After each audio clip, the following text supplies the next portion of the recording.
আসসালামু আলাইকুম। পাখি পালন সম্পর্কিত নতুন একটা ভিডিওতে আপনাদের সবাইকে স্বাগতম। আশা করি আপনারা সবাই অনেক ভালো আছেন। ভিউয়ার্স, আপনারা যারা আমার চ্যানেলে নতুন আছেন তারা আমার চ্যানেলটি সাবস্ক্রাইব করে রাখবেন। আর যারা ফেসবুক থেকে দেখতেছেন তারা আমার পেজটি ফলো করে রাখবেন। কারণ হচ্ছে আমি আমার গোল্ডেন ফিঞ্চ পালার যে অভিজ্ঞতাগুলো এগুলো আমি আপনাদের সাথে শেয়ার করি। তো আমার এই ভিডিওগুলো হচ্ছে যারা নতুন গোল্ডেন পাখি পালতেছেন বা ফিঞ্চ পাখি পালতেছেন তাদের জন্য বেশি উপকারী। তো যারা দীর্ঘদিন ধরে পাখি পালতেছেন তাদের এই বিষয়গুলো অলরেডি জানা আছে। তো তারা চাইলে ভিডিওটা দেখতে পারেন অথবা স্কিপ করে চলে যেতে পারেন।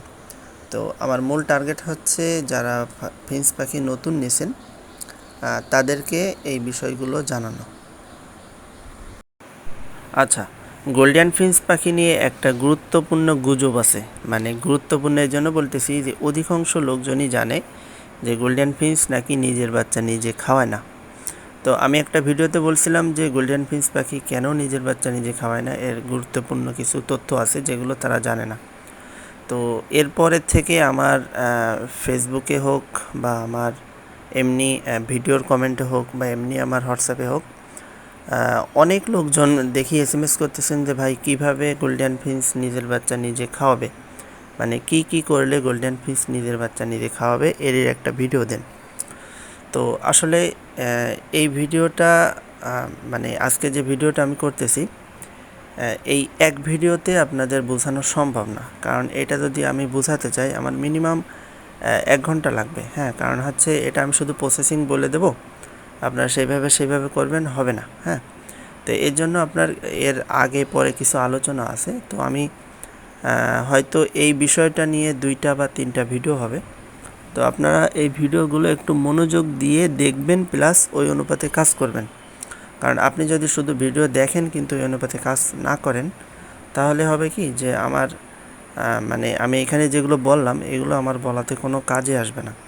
তো এই জন্য আমি চাই যে আমি অল্প অল্প ভিডিও দেব, আপনার সেই অনুপাতে কাজ করবেন। মানে এক কথায় হচ্ছে মানে ক্লাসে পড়া দেওয়ার মতো, যে আমি এতটুকু পড়া দেবো, কালকে পড়াটুকু করে আসতে হবে। হ্যাঁ, তো আমি এই সপ্তাহ মানে আজকে শুক্রবার, এই শুক্রবার থেকে পরের শুক্রবারে আবার ইনশাল্লাহ নতুন ভিডিও দেবো। তো এর ভিতরে এই ভিডিওতে যে কথাগুলো আমি বলবো এগুলো আপনারা কাজে লাগানোর চেষ্টা করবেন। আচ্ছা, গোল্ডেন ফিঞ্চ নিজের বাচ্চা নিজে খাওয়াবে। হ্যাঁ, তো এই সম্পর্কিত সবথেকে গুরুত্বপূর্ণ বিষয় যেটা সেটা হচ্ছে যে বয়স নির্ধারণ। পাখির বয়স আসলে কেমন বয়স হলে পাখিটা নিজের বাচ্চা নিজে খাওয়াবে।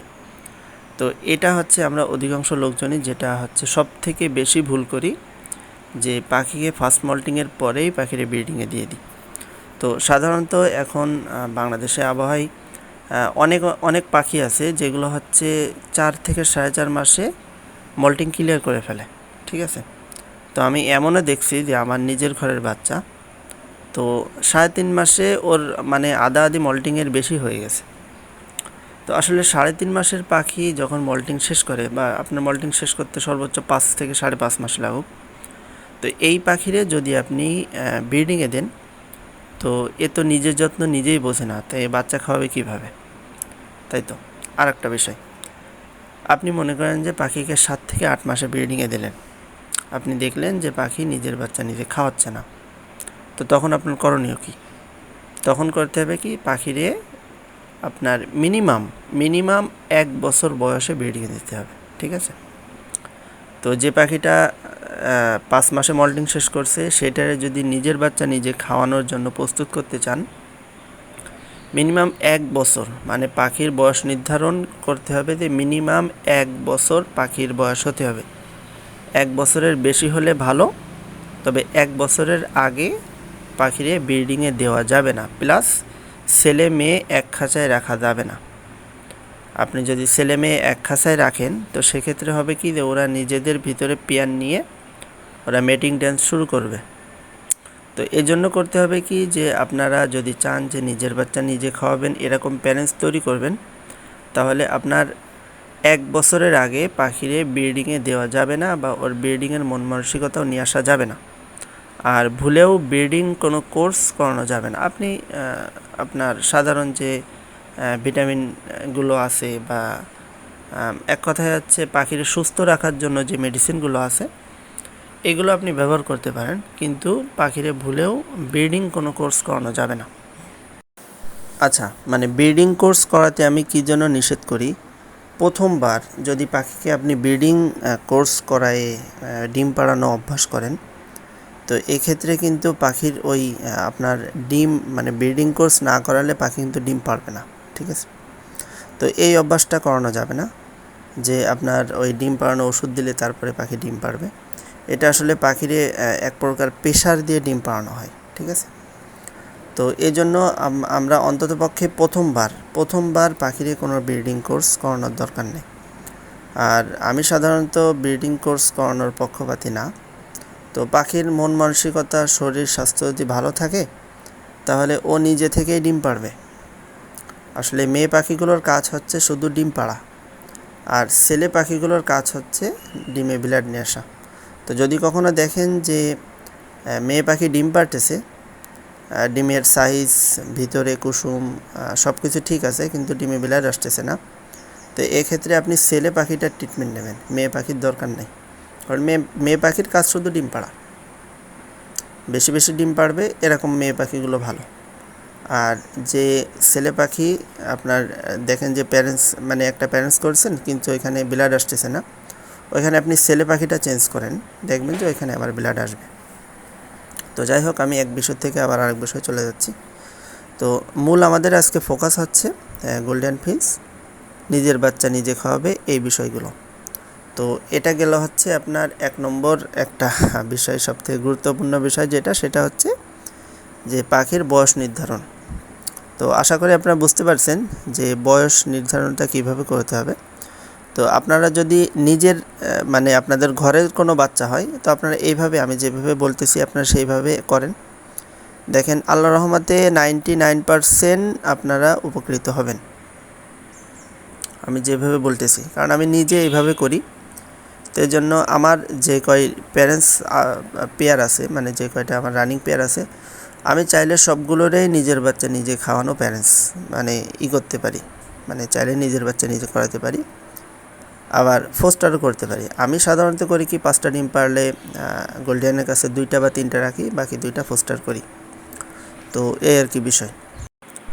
আচ্ছা, বয়স নির্ধারণের বিষয়টা আশা করি আপনারা বুঝতে পারছেন। তো এরপরে যে বিষয়টা সব থেকে গুরুত্ব দিতে হবে, মানে বয়স নির্ধারণটা সব থেকে উপরে, তারপরে হচ্ছে কেস সেট আপ, যে আমরা আসলে পাখির কেস কিভাবে বা কত বাই কত সাইজ হলে ভালো হয়, বা কেসটা কোন পজিশনে রাখলে ভালো হয় এটা।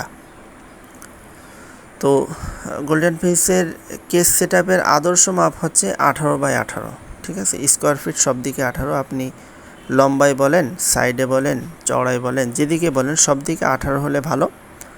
আর যদি সম্ভব হয় বক্সটা বাহিরে দেওয়ার চেষ্টা করতে হবে, আপনার পকেট গেট তৈরি করে নিয়ে বাইরে দিলে এটা খুবই ভালো। আমি সাধারণত বাইরে দিয়ে বেশি পছন্দ করি। তো যারা অনেকে আছেন যে ভিতরে দিতে হয়, তো তাদের ক্ষেত্রে হচ্ছে আমার পরামর্শ যে আপনারা বক্সটা তো আপনারা পিছন সাইডে দেন, তাই তো? তো এটা হচ্ছে সামনে সাইডে ঝুলাই দেবেন, যেন হচ্ছে ওরা একটু বেশি প্রাইভেসি পায়। আচ্ছা, এরপরের বিষয়টা হচ্ছে যে আসলে কেসটা কোথায় রাখবো। মানে অনেকে আছে যে একেবারে ফ্লোরের সাথে রেখে দেয়, আবার অনেকে আছে যে একটা দড়ির সাথে দিয়ে ঝুলায় রাখছে, খাঁচাটা অল টাইম নড়ানড়ি করে। হ্যাঁ, তো এগুলো করা যাবে না, যে কোনো একটা স্থির জায়গা রাখতে হবে। তবে চেষ্টা করতে হবে যে আমাদের মাজার উপরে, মানে মিনিমাম 2.5 ফিট উপরে রাখতে হবে, মানে পাখিরে যেন আপনি সরাসরি দেখতে পারেন এরকম আর কি। আপনার এক কথায় হচ্ছে পাখির সাথে পরিচিত হতে হলে পাখির মন মানসিকতা বুঝতে হবে। আপনি একটা পাখি থেকে ব্রিড নেবেন, এটার মন মানসিকতা বুঝতে হবে। যতদিন আপনি বুঝতে না পারবেন ততদিন আপনি সফল হবেন না, এই আর কি। তো এই যে আমি যে বিষয়গুলো বলতেছি এগুলো হচ্ছে সম্পূর্ণ আমার নিজের ব্যক্তিগত অভিজ্ঞতা থেকে বলতেছি। তো যারা ফিন্স পাখি দীর্ঘদিন ধরে পালতেছে তারা এই বিষয়গুলো আসলে শেয়ারই করতে চায় না। তো তারা হয়তো মনে করে যে এগুলো বিষয় শেয়ার করার কোনো কিছুই না, কিন্তু না, এগুলো আসলে শেয়ার করতে হয়। নতুনরা যারা আছে তাদের জন্য এগুলো খুবই গুরুত্বপূর্ণ বিষয়। তারা আছে দেখা গেল যে পাখিটা সে বেডরুমের পাশে মানে খাটের পাশে রেখে দিয়েছে, তো সবসময় যে দেখে এটা পাখি কিন্তু ভয় পায়।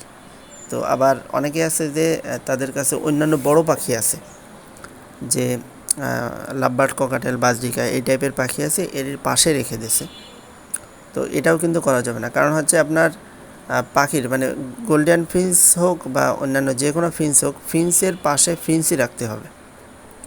আপনার পাশে যদি অন্য বড় পাখি থাকে তাহলে সেখানে মাঝে একটা পর্দা দিয়ে দিতে হবে, যেন এই ফিন্স পাখিগুলো ওই বড় পাখিটা না দেখতে পারে। মানে এই কথাগুলো আমি এই জন্য বলতেছি যে বড় পাখি মানে ককাটেল, লাভবার্ড বা বাজরিকা অনেক সময় ওরা হচ্ছে একসাথে সবাই চিল্লায় ওঠে, প্লাস ককাটেল তো মাঝে মাঝে ডানা ঝাপটা দেয়, ঠিক আছে?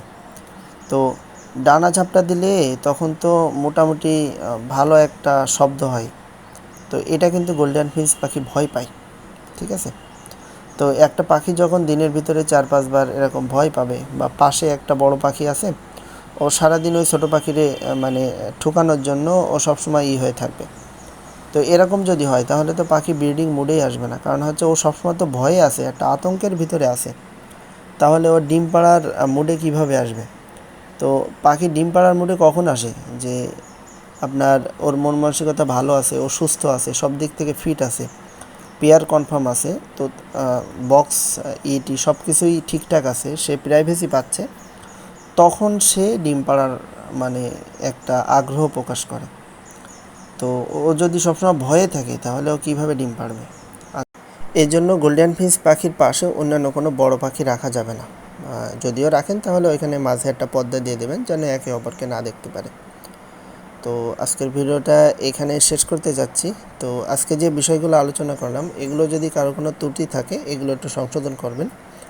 আর ভিডিওটা কেমন হয়েছে অবশ্যই জানাবেন। আর যদি কোনো কিছু না বুঝে থাকেন সেটাও জানাবেন, আমি ইনশাল্লাহ কমেন্টে উত্তর দেওয়ার চেষ্টা করব। তো এখানেই রাখতেছি আজ। আল্লাহ হাফিজ।